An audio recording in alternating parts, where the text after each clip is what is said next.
அருட்பெரும் ஜோதி அருட்பெரும் ஜோதி தனி பெரும் கருணை அருட்பெரும் ஜோதி.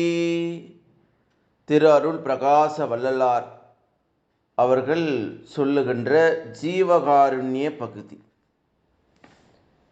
வெயில் ஏறி போகின்றது, இனி பசி என்ற வேதனை வந்து சம்பவிக்குமே.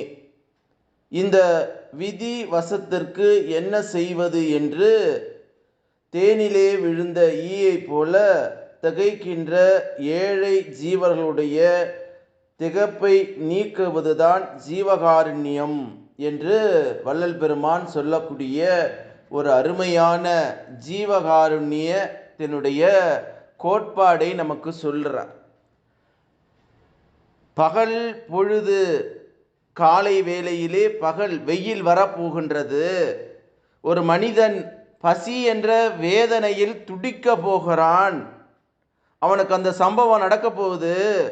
இந்த விதி வசத்திற்கு என்ன செய்வது என்று தேனிலே விழுந்த ஈயை போல துடித்து, தேன் என்பது அமுதத்துக்கு ஒப்பானது, சுவையானது. அப்ப ஈயை போல மனிதன் படுகிறான் இந்த பசி என்ற வேதனை. ஒரு ஜீவனை அது புலியை போல கொல்லக்கூடிய நிலை, அப்படியே வேதனைப்படுறான். அப்போ ஏழை ஜீவர்களுடைய திகப்பை நீக்குவதுதான் ஜீவகாருண்யம். அப்போ அந்த நிலையிலே அவனுக்கு பசியாற்றி வைத்தல் தான் ஒரு மனிதனுடைய ஜீவகாருண்யம் இருக்கு. அது எல்லா ஜீவராசிகளுக்கும் பொருந்தும். ஓரறிவு தாவரத்திலிருந்து ஐந்தறிவு படைத்த விலங்கினத்திலிருந்து ஆறாவது அறிவை உடைய மனிதனுக்கு இந்த பசி என்ற இந்த இது ஒரு ஜானு வயிற்றுக்குத்தான் எல்லாத்தையும் விற்கிற என்று திரைப்பட பாடல்ல ஒரு பாட்டு போடுறான்.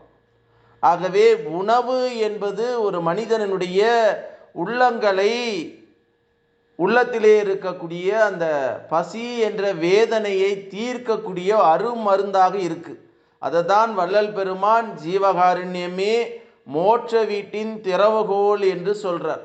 ஆகவே நம்ம அந்த மோட்ச வீட்டின் திறவுகோலை திறக்க வேண்டும் என்று சொன்னால் பசிபாடு நீக்கி எல்லோருக்கும் உணவளித்து அவர்களுடைய பசியை போக்கி ஆனந்தப்படக்கூடிய ஒரு அற்புதமான நிலைதான் உண்மையான நிலை என்று சொல்லி அருட்பெரும் ஜோதி அருட்பெரும் ஜோதி தனி பெரும் கருணை அருட்பெரும் ஜோதி என்ற மகா மந்திரத்தை வான்காந்தத்தில் கலக்கவிட்டு வாழ்த்துகிறேன். நன்றி, வணக்கம்.